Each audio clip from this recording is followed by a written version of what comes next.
to Lagos, where the governorship race in that state will no doubt be very, very interesting. The incumbent is taking a second chance as governing to govern the state, and perhaps a boost came to his side when his counterpart from the PDP, Governor Nyesom Wike of Rivers State, endorsed him. But the Labour Party and the recent wave we have seen across the country is also getting some patronage in Lagos State. Tonight, I'm being joined by the governorship candidate of the Labour Party in Lagos State, Mr. Gbadebo Rhodes-Vivour, is live for us in our Lagos studio. Thank you so much, Mr. Rhodes-Vivour, for your time tonight. Let's get the conversation started. Give us a sense of what is happening. First, we're hearing that you were a bit unlucky to get the ticket of the PDP. I mean, you were backed by some of the powers in the party, some very strong figures in the PDP, and you opted for the Labour Party. There was a very intense tussle for the ticket of the Labour Party. You eventually got a ticket. Now, you heard what Chief Body Judge said on this program yesterday night. Give us a sense of how much of those internal politics and what is going on behind the scene and how much of effect it could be on your chance as running in the Lagos State governorship race.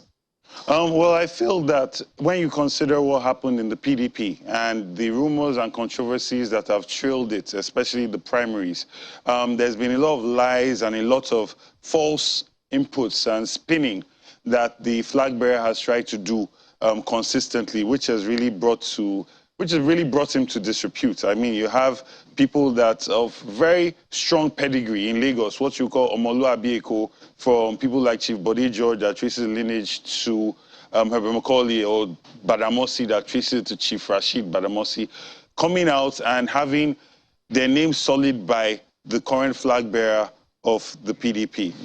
There was agreements that were made on the day of the primary that had me withdraw, because the party leaders from Mama Kofola Bokno, Prince Akitoye, all of them agreed that having a ticket that had the current flag bearer and myself on it would be unbeatable. And they made us, they agreed with us on the floor of the primary, and that is why I withdrew. And based on that, we expected a seamless flow into the elections, but then lo and behold, he reneged on it. I think that he could have just simply put this aside and said, you know, he made a mistake, or this is what he did, apologize and move on. But the issue is calling it to question integrity. It's calling to question the ability to actually be a man of honor. And I think that is why there's so much controversy trailing what has happened in the PDP. Like you said, the path towards achieving the ticket in the Labour Party was a very keenly contested one, and I'm glad that I've emerged as the flag bearer, and we're getting ready to, we're already commenced our campaigns, and like you saw with the Obidati rally where people mobilized without being mobilized, and a new energy that has captivated Lagos State, and that's what we are cultivating as a party to form the next government in Lagos State. So give us a sense, because we're hearing names of the powers or the hands behind your ticket. Who would you say is responsible for you clinching the ticket of the Labour Party? The Labour Party. I don't think you can translate or carry on from the PDP to the Labour Party. What happened in the PDP happened in the PDP. In the Labour Party, you had individuals that felt that, you know, they want a young person to fly the flag in the party. They want somebody that embodies what I stand for to fly the flag. The margin during the primaries was only 9 votes, so it was keenly contested, and it was individuals. It was a very free and fair, transparent primary, and I emerged. So it's not, there were no powers that be that came to the Labour Party to try and ensure that I emerged. It was a very keenly contested, free and fair primary. The side of Jandor, Jide Adediran, would say that you were going to be an imposed candidate in the PDP, and he fought the system, and he was the choice of the people of the party. and or a popular choice in the party, and that is why these grievances is coming from your own side. But do you see him as a threat to your ticket? I don't. The person that he came into the party with, Sunday Ajayi, since left him. You have a situation where leaders of the party are coming out to call him out on his inability to be a man of integrity or honor. You have a sitting governor come to Lagos State and endorse another governor. And you cannot just belittle this governor. Governor Wike is somebody that has fought tooth and nail to keep the PDP together. He's a governor that held the party together while others were on holiday. He's a governor that ensured that the ruling party did not get up to 25% when they contested against him. So you cannot just wish that away. And you cannot say that he's going around the country endorsing governors of the APC. So why in particular is this happening in Lagos? It's because he has shown himself to be someone that lacks integrity. And unfortunately, he's having people of solid pedigree being questioned. And it's very, very unfortunate. It's very unfortunate. I believe that in all of this, whether it was the primaries, he should have just, to have avoided all of this, he should have just said, I have somebody in mind for deputy governor, let us go to the primaries. And then there'll be no controversy here. Let's talk about your own steam and your own mandate that you have now. Why the choice of Labour Party? For those who said, look, you only rode on the Peter Obi factor, thinking that that might work. Do you think that is exactly the point? Do you think Peter Obi factor, the Obi-Dati factor, will help you to win the Lagos governorship race? Well, I think that we need to understand what is currently going on in Nigeria. There is a shift where people are no longer leaving politics to the politicians. People are getting involved. And the Peter Obi, Dati, Rhodes-Vivour politician or kind of politician directly appeals to these people who I call the quiet or the silent majority.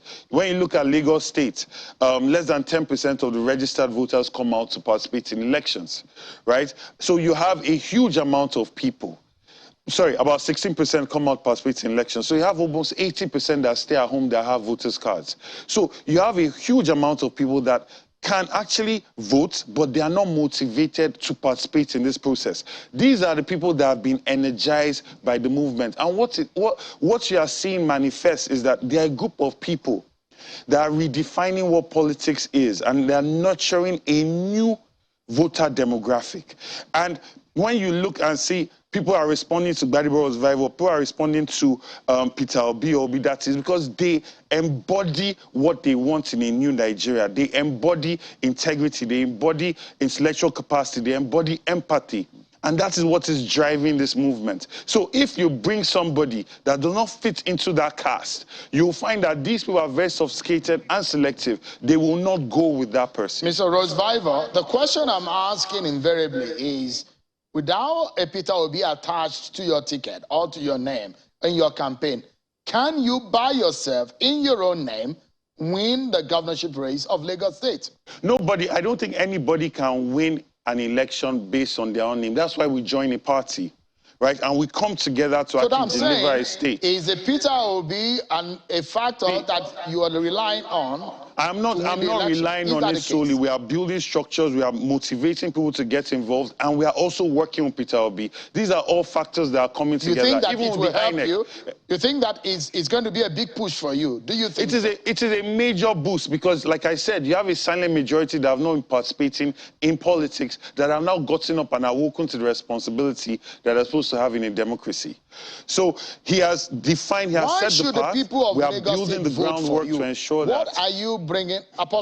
Okay, sorry. I was going to put up a question. I thought you landed on that thought. Can I go now? Yeah, go ahead. All right. So, so I'm asking, what are you bringing to the table? Why should the people of Lagos State vote for you? Well, first of all, if you understand that at 35, I contested for Lagos West Senatorial. I had the largest opposition votes in Lagos State. So I know the intricacies of those 125 wards that I've already contested in. I'm coming with a manifesto that talks about transparency and accountability, a Lagos that is run to revolve around the people, that allows for efficient use of the resources that we have to ensure that from project implementation to project conception is done to give people the best possible governance and the best possible service in the fastest possible time for the most amount of people. We're trying to create a Lagos state that works for you, a Lagos state that not only focuses on how much they can raise in terms of taxation, but focuses on giving you a direct benefit to the taxes that they're generating from you. And we're doing this across all sectors. Yeah, like I said, I mean, we are in a season where some of us in this profession have decided to say, we're no longer going to be hearing what politicians want to do, but how they want to go about it. And one question I would like to ask you before we close this conversation is that you want to fix Lagos. The question is, how? Transparency and accountability in one. When we have a situation where the Lagos state government actually upholds the social contract between itself and the people, can directly line by line account for how they're expending the resources that they generate from Lagos state, that they generate from taxation, so we can actually check to make sure that projects, roads, bridges are being done at the benchmark prices set by the World Bank. We are already achieving success, because at that point we go away from delivering projects that cost 4 times the price based on the World Bank standards to actually delivering projects. How would you do that? Are you going to be publishing it on television? Exactly, that's what I said. So we're going to have line by line items broken down. To the table of the average, how would that reduce traffic in Lagos? How would that stop flooding? So it's going to reduce traffic, because instead of having one flyover, you can now have 4. Because we are meeting the benchmark that is set. When you look at the history of project implementation in Lagos State, it's being done on average at 4 times the price that it's supposed to be done. And by making it transparent and accountable, these can be checked and the public can see that we are accountable to them, and we are giving them project delivery at the best possible price in the best possible time with the best possible quality. You think that there is no accountability and transparency presently in Lagos? Definitely not.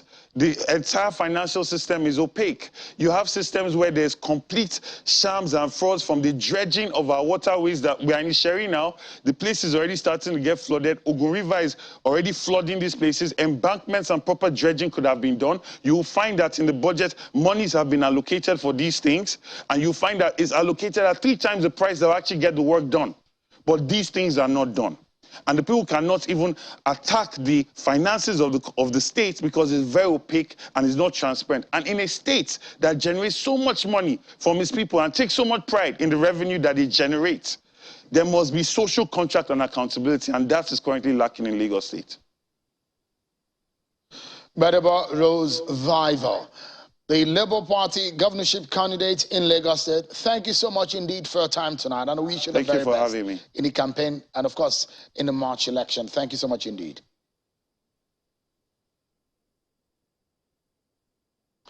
Well, that's our show for tonight, everyone. Many thanks for watching. I'm Sean Kimbalwe. Bye-bye, and God bless Nigeria.